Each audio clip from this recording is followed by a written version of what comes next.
유럽과 G7 순방 결과를 말씀드리겠습니다. 네, 제가 여기서 여러분들을 뵙는 건 처음이라고 하네요. 네, 반갑습니다. 원래 비행기에서 하려고 그러다가 비행기에서 하면 여러분들 잠자다 잠을 못 자고 깬다고 그래서 할 수 없이 끝나고 난 다음에 오늘 하게 됐습니다. 한번 웃어줄 만도 한데 절대 안 웃어주네요. 네, 반갑습니다. 존경하는 국민 여러분, 대통령 취임 후 첫 유럽 순방을 마치고 어제 귀국했습니다. 우연의 일치겠지만 1년 전 제가 취임한 후에 첫 외교 일정으로 G7 정상회의에 참석하고 돌아온 날도 6월 18일이었다고 합니다. 1년 전에는 G7이라는 다자 무대에서 민주 대한민국의 복귀를 알리는 것 자체가 중요한 성과였다면 이번 유럽 방문과 G7 정상회의 참석을 통해서는 지난 1년 동안 대한민국의 위상과 대한민국에 대한 국제사회의 기대가 확실히 높아졌음을 피부로 느낄 수 있었습니다. 모두 국민 여러분의 성원이 있었기에 가능한 일이라고 생각합니다. 이번 순방의 주요 성과에 대해서 말씀드리도록 하겠습니다. 우선 이번 순방은 국제사회에서 대한민국의 위상을 더욱 높이고 국제사회의 현안 해결에 대한 책임감을 확인하는 소중한 계기였습니다. EU와는 평화와 번영, 연대와 협력이라는 공동의 가치를 중심으로 중동 정세, 한반도 평화, 경제 안보, 기후변화에 이르기까지 국제사회 주요 현안에 대한 공감대를 형성했습니다. G7 정상회의에 2년 연속 초청받아 참석해서 우리나라의 국제적 위상과 역할에 대한 국제사회의 신뢰와 기대를 확인할 수 있었습니다. G7 회원국과 초청국이 참석한 2개의 확대 세션과 업무 오찬에서는 새로운 파트너십 구축과 국제연대 재건, 글로벌 불균형 해소와 공급망 안정, 안전하고 신속하며 효율적인 인공지능 도입 보장 방안에 이르기까지 글로벌 현안 해결을 위한 대한민국의 입장을 적극 개진하였습니다. 이 자리에서 저는 글로벌 경제 불균형 문제 해결을 위한 연대와 대화의 중요성을 강조하고 인공지능 등 다양한 분야에서 혁신을 촉진하되 안정성과 투명성, 책임성을 함께 확보해야 된다는 점을 지적하였습니다. 또한 중동 위기가 종식될 것으로 기대되는 만큼 향후 글로벌 에너지 공급망 강화를 위한 체계적인 해법도 함께 모색해 나가자고 제안하였습니다. 정부는 앞으로 글로벌 에너지 공급망 강화와 아태 지역 내 에너지 수입국 간의 협력 강화 시스템 구축을 통해서 우리 국익에 부합하는 국제 협력 질서를 주도적으로 추진해 나갈 계획입니다. 둘째, 이번 순방 역시 실용 외교로 국익을 극대화하기 위해 노력했습니다. 먼저 유럽 물류의 중심지이자 혁신적 중소기업 생태계를 갖춘 벨기에를 방문했습니다. 양국의 중소기업과 스타트업의 안정적인 성장 기반을 만들고 미래 세대 간 교류와 협력을 강화하기 위해 함께 노력하기로 하였습니다. 세계 최대의 단일 시장인 EU와의 정상회담에서는 경제, 안보 협력의 새로운 진전을 이뤄냈습니다. 안정적이고 예측 가능한 디지털 교육 환경 조성을 위한 디지털 통상 협정을 체결하였습니다. 마약, 테러 등 초국가 범죄에 보다 효과적으로 대응하기 위한 승객 예약 정보 전송 협정도 타결했습니다.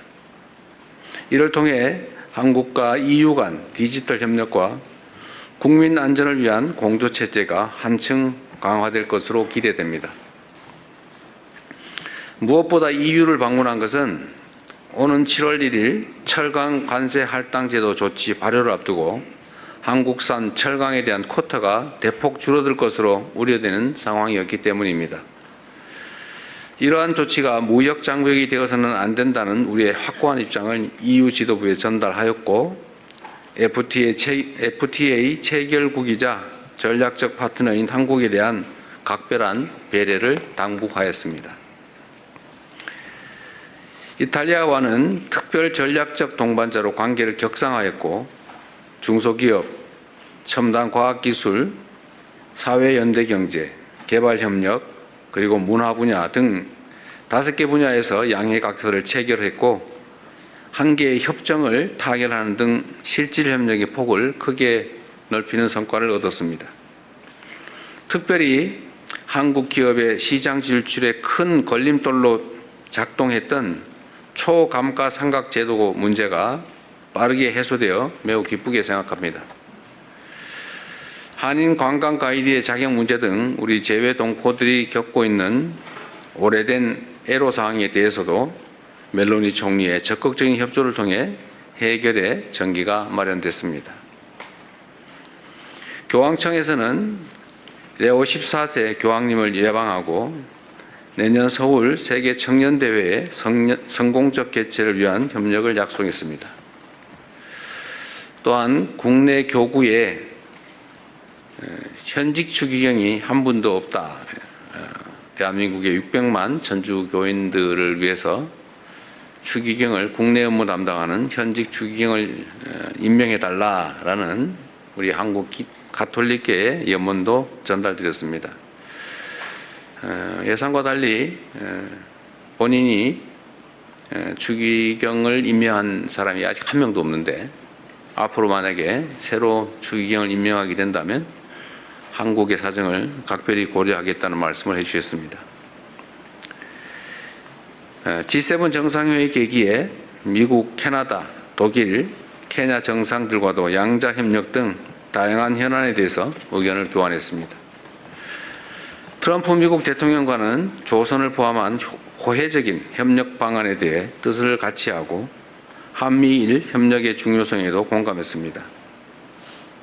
전에도 한번 말씀을 하셨는데 이번에도 역시 미국 군함 열척을 빠르게 건조해 줄 수 있겠느냐 이런 의사를 저한테 물어봤습니다. 물론 거기에 대해서 당연히 가능하고 최선을 다하겠다고 답해 드렸습니다. 트럼프 대통령께서는 당연히 한미 협력 또 한미일 협력의 중요성을 말씀하셨고 저희도 그 점에 공감을 표명했습니다. 카니 캐나다 총리와의 양자회담을 통해 원유, LNG, 핵심 광물 등을 포함한 안정적 에너지 공급망 구축을 위해 호혜적인 협력을 확대해 나가기로 하였습니다. 이와 함께 캐나다의 방산 역량 강화 과정에 우리가 적극 협력해 나갈 준비가 되어 있다는 점도 강조하였습니다. 메리츠 독일 총리와의 회담에서는 방위산업 분야에서 양국이 서로의 강점을 결합한 호혜적인 협력 모델을 모색해 나가자는데 함께 뜻을 모았습니다. 메르츠 총리도 이에 적극 공감했고 양국 간의 협력 가능성을 더욱 확대해 나가자는 의지를 밝혀주셨습니다. 또한 올해 10월 한국에서 개최되는 아시아 태평양 비즈니스 회의를 계기로 메르츠 총리의 방안을 추진하고 경제, 산업, 투자 분야 협력을 한층 심화해 나가기로 하였습니다. 그리고 우리의 중요한 동아프리카 협력 파트너인 루토 케냐 대통령과의 회담에서는 한국이 케냐의 국가 발전과 공동 성장 과정에서 신뢰할 수 있는 동반자가 되겠다는 뜻을 전달했습니다. 아울러 우리 기업들의 케냐 진출과 경제 활동에 대한 관심과 지원을 요청드렸고 양국 간의 교육과 투자, 인적 교류가 확대되고 있는 만큼 캐나다에 체류하거나 방문하는 우리 국민들의 안전과 권익 보호를 위한 협력도 더욱 강화해 나가기로 하였습니다. 세 번째, 주요 지도자들과 함께 한반도 평화 정착에 대한 깊이 있는 논의를 나누었습니다.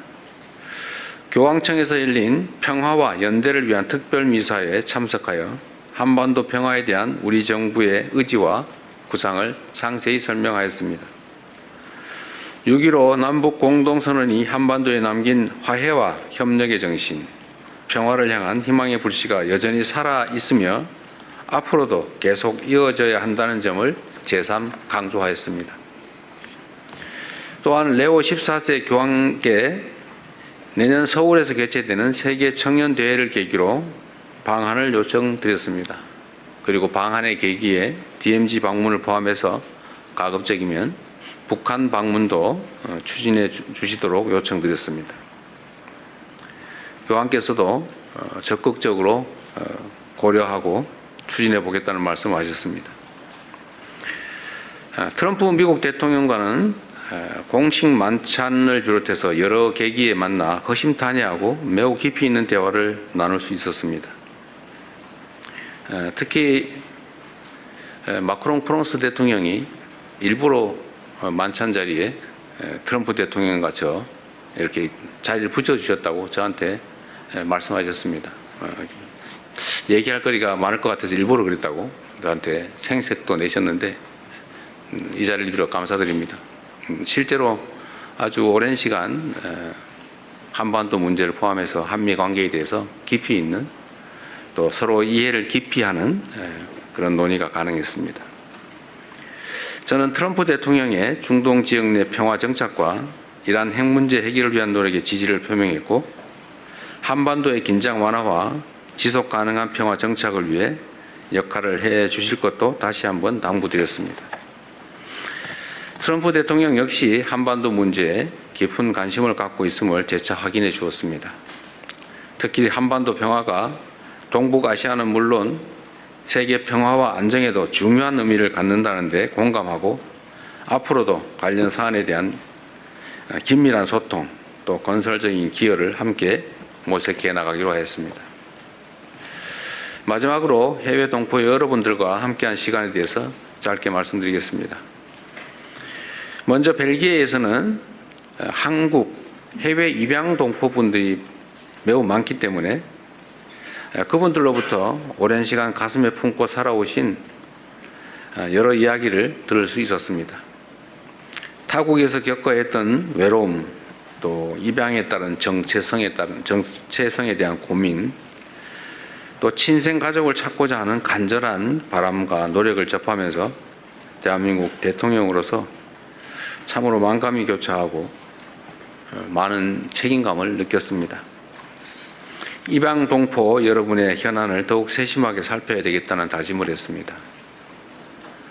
약 20만 명에 가까운 우리의 아이들이 어려운 시기 여러 가지 경로를 거쳐 해외에 입양됐는데 그 입양 과정은 물론이고 그 후 해외 성장 과정 그리고 현재 해외 생활에서 많은 애환들이 있었습니다. 앞으로 더 실질적인 입양 동포 지원 방안을 마련해 나가야겠다는 다짐을 했고 또 그 말씀을 그분들에게 전했습니다. 재외동포청을 비롯한 외교부 등의 필요한 조치를 검토하도록 지시했습니다. 존경하는 국민 여러분 그리고 언론인 여러분, 정부 출범 2년차를 맞는 지금은 대한민국의 대전환과 대도약을 본격적으로 이끌어내야 할 매우 중요한 시기입니다. 변화하는 국제 질서 속에서 국익을 최우선에 두는 실용 외교를 적극 추진하고 경제, 안보, 기술, 문화를 비롯한 전 분야에서 대한민국의 새로운 성장 동력을 확보해 나가도록 하겠습니다. 아울러 놀라울 정도로 우리가 모르는 사이에 높아진 우리 대한민국의 국력과 국제적 위상에 걸맞게 국제사회의 평화와 번영, 연대와 협력을 위해 더 큰 책임과 역할을 다해야 될 것 같습니다. 이번 순방을 통해 세계 각국의 지도자들과 폭넓게 소통하며 국익을 위한 의미 있는 성과를 나름 많이 만들어냈습니다. 순방의 성과가 우리 국민 여러분의 삶과 대한민국의 미래의 실질적인 결실로 이어질 수 있도록 최선을 다하겠습니다. 순방 기간 동안에 보내주신 우리 국민 여러분의 관심과 성원에 감사드립니다. 보내주신 기대와 신뢰에 더 큰 성과로 보답할 수 있도록 더욱 낮은 자세로 더 큰 책임감으로 국정을 수행해 나가겠다는 약속의 말씀을 드립니다. 감사합니다. 네, 이어서 질의응답 시간을 갖겠습니다. 먼저 순방 성과 관련해서 좀 질의 먼저 받았으면 합니다. 네, 앞에 KBS 손서영 기자님. 네, 안녕하세요. KBS 앉아서 하시죠. 손서영입니다. 예, 그럼 앉아서 하도록 하겠습니다. 예, 트럼프 대통령과 이제 많은 대화를 네. 틈틈이 나누셨는데 그 한반도 평화에 대한 기여를 언급하시면서 중동 문제를 해결한 것처럼 이 한반도 문제도 해결해달라 이런 주문을 하셨습니다. 이 중동 문제 해결이라는 부분에 어떤 함의가 있는지 좀 궁금하고요. 그리고 또 트럼프 대통령께서 강한 지도자라는 평가를 하셨는데 대통령께 구체적으로 어떤 역할을 주문한 게 있으신지 여쭤보고 싶습니다. 중동 문제를 해결한 것처럼 한반도 문제를 해결해 달라가 이게 약간 두 가지 의미가 있을 수 있는데 어쨌든 문제가 있는데 관여해서 문제를 완화한다, 해결한다는 뜻에서는 한반도 문제가 동일하지만 중동 문제를 해결하는 것처럼 그런 방식으로 하면 안 되겠죠. 뭐 그 점은 분명합니다. 한반도 문제에 대해서 좀 이따 말씀을 드리기로 하고, 네, 트럼프 대통령께서는 어쨌든 뭐 만찬 자리에 90분이 넘는 긴 시간에 옆자리에서 계속 대화할 기회가 있었기 때문에 정말 깊이 있는 대화가 가능했습니다. 오히려 정상회담 시기보다 훨씬 더 나았던 것 같아요. 뭐 그 과정에서 뭐 강한 지도자라는 뭐 표현도 여러 차례 해주시기도 하였고, 아마 그게 존중의 의미라고 생각합니다. 한반도 문제, 그다음에 한미 관계, 이게 뭐 가장 중요한 문제고, 그 중에서 가장 뭐 긴 대화를 한 것은 사실 북핵 문제죠. 앞으로 북핵 문제를 어떻게 접근할 것이냐. 트럼프 대통령께서도 막 14일인가 뭐 며칠 전에 김정은 위원장하고 함께 뜰을 거니던 사진을 SNS에 올렸습니다. 그 말씀도 하시더군요. 자기가 올렸다고. 본인이 올렸다고 말씀하시면서 이제 북한 문제에 대해서도 관심을 가져야 될 때가 됐다 이런 말씀하셨습니다. 그리고 제가 공동 사진 촬영을 하기 위해서 처음 만났는데 그 자리에서도 먼저 그 북한 문제 어떻게 돼가요? 이렇게 미리 물어보셔서 갑자기 좀 사진 촬영 시간에 북한과 한반도 문제를 잠깐 얘기하게 됐습니다. 그래서 뭐 얘기가 아주 자연스럽게 이어졌는데요. 제가 드린 말씀은 트럼프 대통령께서 하신 말씀의 핵심은 북한도 이 핵무기를 현실적으로 보유하기 이전 단계에서 뭔가 가능한 조치를 했어야 되는데 못해서 아쉽다 이런 말씀을 하셨습니다.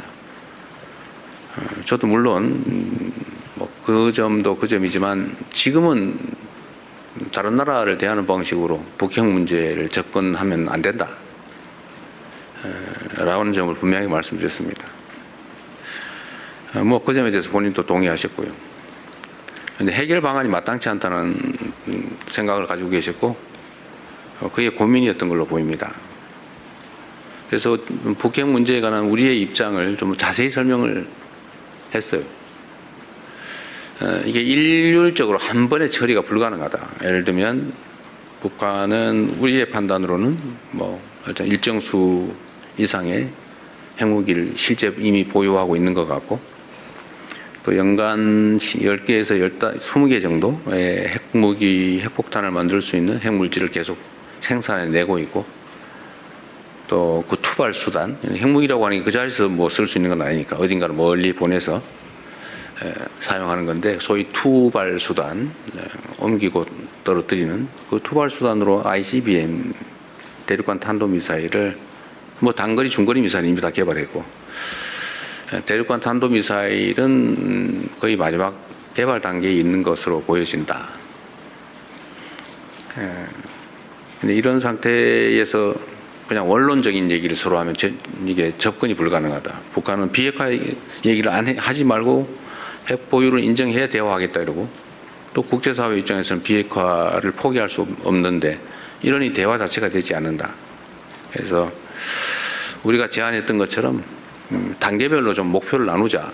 단기 목표, 장기 목표를 나눠서 일단 단기적으로는 이 현재 추가의 핵물질 개발을 하지 않는 것, 그러니까 추가 생산을 안 하는 것, 중단하는 것, 또 핵물질의 해외 반출을 하지 않는 것, 또 ICBM에 더 이상 기술 개발을 하지 않는 것. 쉽게 말해서 중단하는 것만 해도 국제사회에는 이익이다. 방치하면 계속 상황이 악화된다. 그리고 북한 체제 유지에 필요한 정도를 초과하는 이제 핵물질을 보유하게 되면 아마 해외 반출 욕구가 커지지 않겠냐. 그게 매우 실질적 위험한 상황이 아니겠냐. 뭐 이 점에 대해서 또 동의했습니다. 그래서 그런 상황을 더 이상 진척되지 않도록 중단시키는 걸 단기적인 목표로 일단 하고, 그렇다고 비핵화를 포기하지 말되 지금 당장이 아니라 일단 단계적으로 단기, 중기, 장기로 가자. 일단 중단하고 멈추고 또 안정이 되면 감축을 하든지 좀 하고, 그 다음 단계로는 서로 신뢰가 쌓이고 체제가 안전이 보장이 됐다고 하면 그 핵무기 유지 관리 비용이 엄청나게 들기 때문에 체제 위협이 더 없다고 판단되는 상황을 서로 만들어서 이제 비핵화를 향해 가면 되지 않냐. 이 장기 목표로 삼자.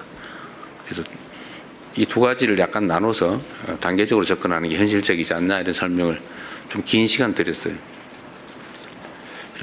그것도 뭐 하나의 방법일 수 있겠다 해서 충분히 고민해 보겠다, 이런 말씀을 하셨습니다. 어쨌든 한반도의 핵 문제를 포함한 평화와 안정의 문제는 우리의 생존이 걸린 문제이기 때문에, 어쨌든 제가 전에 한반도의 핵 관련된 한반도 정책으로 제시했던 단기, 중기, 장기로 나눠서 접근하는 문제에 대해서는 필요한 만큼 충분히 말씀을 드려서 이해했다고 생각됩니다. 뭐 그리고 그 외에도 뭐 이런저런 얘기들이 많이 있었는데 이제 답은 여기까지 하겠습니다. 네, 또 다른 기자분 여기 앞에 머니투데이 김성원 기자님.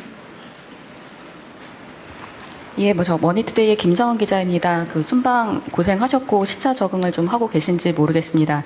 저도 첫 번째 G7 1박 4일 일정 갔다 오고 이번에 갔다 오니까 감회가 좀 남달랐는데, 대통령이 조금 더 솔직하게 두 번째 G7 정상회의 이제 참석하시고 나니까 좀 느낌이 어떠셨는지 자유롭게 말씀을 부탁을 드리겠고요. 그리고 책임감 있는 역할을 해야겠다고 하셨는데 2년차 외교 구상은 좀 어떻게 두고 계시는지도 조금 더 구체적으로 말씀해 주시면 감사하겠습니다. 네. 그리고 한 가지 더 질문을, 공교롭게도 이번에 양자회담에서 캐나다 총리와 그리고 독일 총리를 둘 다 만나셨는데요. 캐나다가 60조 잠수함 사업 최종 사업자 발표 앞두고 있는 가운데 만남이었기 때문에 저희도 관심이 컸는데, 혹시 좀 긍정적인 결과를 기대해도 될지, 좀 그런 분위기가 감지가 됐는지 좀 말씀해 주시면 감사하겠습니다. 네. 우선 쉬운 것부터 말씀을 드리면, 두 총리, 캐나다 총리와 독일 총리는 독일 총리 먼저 만나고 그다음에 캐나다 총리를 만났는데, 뭐 그 결과에 대해서 전혀 감을 잡을 수 없었고요. 우리의 종합적인 판단으로는 뭐 상당히 기대를 갖고 있기는 한데, 그러나 뭐 낙관하기는 그렇게 뭐 호락호락하지는 않다. 좀 그렇게 말씀드려야 될 것 같아요. 감을 잡기가 매우 어려운 그런 상황이었습니다. 제가 지금 막 졸리는데 그 시차 때문에 그런 건가요? 여러분도 고생하셨습니다. 제가 순방을 다니면 우리 동행하는 언론인 분들한테 참 미안하다는 생각이 듭니다. 너무 힘들죠, 사실은. 열 몇 시간씩 그 좁은 의자 좌석에 앉아서 쪽잠을 자야 되는데 너무 힘드실 것 같아요. 그리고 이번에 또 비용을 엄청나게 많이 냈다고. 돈 없으면 해외 취재도 못 다닐 것 같아요. 그래서 그거는 제가 좀 법률적 검토를 좀 지시를 해놨어요. 제 생각은 어쨌든 우리가 뭐 법률이나 상식상으로 민간의 취재 활동에 대해서 뭐 지원을 해준다고 하는 게 약간 문제가 있다는 지적이 있으니까 그거에 안 하더라도 취재진으로부터 우리가 부당한 이익을 취할 필요는 없잖아요, 그죠? 그래서 제가 뭔 지시를 했냐면, 항공료는 여러분이 안 가시면 빈자리로 가는 거잖아요. 빈자리로 가면 그 항공료만큼 뭐 손해가 나거나 이익이 생기는 게 아니니까, 더 타고 가면 혹시 비행기가 무거워져 가지고 항공료가 조금 더 들 수 있나요? 뭐 그런 정도. 그러나 일반 항공료 상당의 아마 비용을 받는 것 같던데요. 그건 내가 보면 부당이득 같아요. 그래서 그 문제를 한번 점검을 해보자. 너무 뭐 수천만 원씩 내면서 어떻게 취재를 합니까? 이게 여러분들 영업활동이라고 보면 안 되잖아요. 이게 국가를 위한, 공동체를 위한 공익적인 측면이 있고, 정부 입장에서는 이걸 많이 홍보를 해야 되는데 여러분이 또 홍보를 대신해 주는 측면이 있기 때문에 뭐 어차피 빈자리로 가는 것, 그 비용까지 일반 항공료를 받는 건 좀 문제가 있어 보여서 지적을 해놨다는 말씀드립니다. 두 번째, 제가 작년에 처음 G7 회의를 갔을 때는 사실 뭐 취임한 지 며칠 되지도 않고 원래는 안 갈까 생각했었죠. 초청이 있지만 안 갈까 생각했다가 이게 매우 중요한 회의라서 어쩔 수 없이 갔고, 또 뭐 이렇게 처음 보는 사람들이고 다 외국 정상들이 뭐 여러분도 뭐 개인적으로 사람을 처음 만나면 좀 어색하고 불편한 것처럼 뭐 국가 정상들도 사실 처음 보고 그러면 막 쑥스럽고 어색하고 그래요. 이번에 보니까 우리 일본 총리께서 좀 그러신 것 같아요. 아마 그 G7 회의는 처음이었죠. 늦게 취임하시면서. 어쨌든 그러나 이번에 이제 두 번째는 거의 뭐 다 만나봤던 긴 시간 얘기를 했던 분들이어서 더 깊이 있는 대화도 가능하고 또 정서적 교감도 훨씬 더 쉬웠던 것 같습니다. 또 앞으로도 계속 노력해야 되겠죠. 국가 간의 관계도 정상들 간의 정서적 유대와 교감이 매우 크게 영향을 미칩니다. 이번에 제가 사실은 매우 고마웠던 것은 이태리 측의 그런 뭐 배려라고 할까 그런 거였죠. 우리 교민들이 여러 가지 저한테 민원을 냈는데 그 중에 하나가 이제 우리 국민들이 연간 100만 명 정도가 이탈리아 관광을 갑니다. 그러니까 거기 이태리에 있는 우리 재외 국민들 또는 동포들이 관광 가이드를 하는 경우가 많은데 그게 이제 시험 봐서 뭐 자격증을 얻는데 되게 어려움이 많대요. 이제 그 얘기를 했더니 그 얘기를 하고 난 다음에 주말인데 밤에 관광청에서 우리 교민들 중에 그 일에 관계된 관광 가이드 회장인가 그분한테 전화가 왔다고 해요. 앞으로 이렇게 한번 처리하자. 뭐가 문제냐. 뭐 그래서 제가 다음 날 낮에 월요일 날 간담회라고 했는데 전날이니까 일요일 날 연락이 온 거예요. 정말 각별한 배려를 해준 거죠. 멜로니 총리께서 특별히 배려해서 주말에 이렇게 조치를 해준 겁니다. 매우 감사한 일이죠. 그게 아마 서로 간의 신뢰와 교감 때문이 아닐까 그런 생각을 합니다.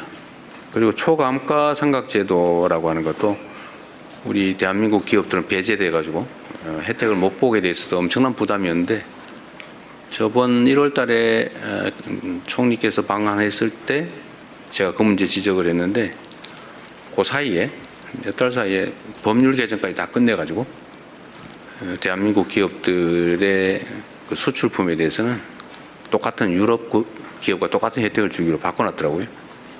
그래서 제가 하원 의장하고 면담이 있어서 고맙다고 그랬더니 원래 이태리는 원래 이렇게 일하지 않는다고. 이건 정말로 특별한 예배라 그런 말씀하시더군요. 그래서 말씀드리고 싶은 것은 정상들 간의 잦은 교류 그리고 정상들 간의 정서적 교감 이게 매우 중요하다. 앞으로 더 많이 노력해야 되겠다 그런 생각이 듭니다. 아주 뭐 몇 년 동안 또는 십수년 동안 해결되지 않던 아주 묵은 숙제, 난제들도 정상들 간의 대화를 통해서 많이 해결을 했어요. 지금까지도.